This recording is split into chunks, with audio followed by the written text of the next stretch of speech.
talk about the men's conference. I found it a bit challenging to ask guys, of course, to gather for the beginning of March break on a Saturday, especially with spring seemingly coming early.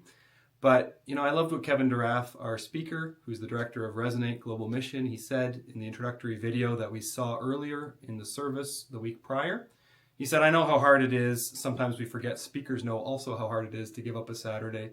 But he said in his experience, God is very faithful with that. When we commit to him, he also shows up and commits to us. And I really felt that with the conference. It was just such a simple structure, but it was just so raw and real. We were looking at what it means to join God in the neighborhood. Just a bunch of guys gathering together to speak to what it means to follow Jesus in the space that we live. And so at the very beginning, we talked about what does it mean to join God? And Kevin just had a very real talk about his own life and how God moved him to become more missional. And then we had a devotional exercise where we were challenged to see how God has been and moving in all of our lives, and just speak to what God is doing in our lives and our communities. I just thought it was just a wonderful way to hear what is on the hearts of the guys and to learn what it means to see things through the Jesus lens. We were taught through the scripture that when Jesus had a crisis or a concern, he often expressed it as an opportunity.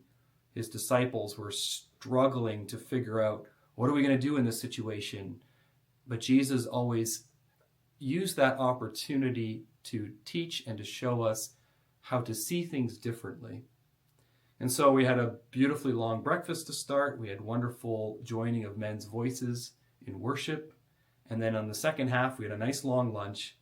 And again, we joined the guys' voices in worship. We just talked about what does it mean to be in the neighborhood and to understand the hurts, the hopes, and the heart of our community. We went on a simple prayer walk, listened to what the Spirit was telling us, and then just simply shared. I loved it because the whole thing was very raw, real, and simple. God seemed to speak to us, and we seemed to be able to bond as guys and just grow in what it means to follow Jesus. And so I just wanted to share that. God bless. Throw me like a stone in the water, watch the mud rise up. Dress me like a lamb for the slaughter, pour me in your cup.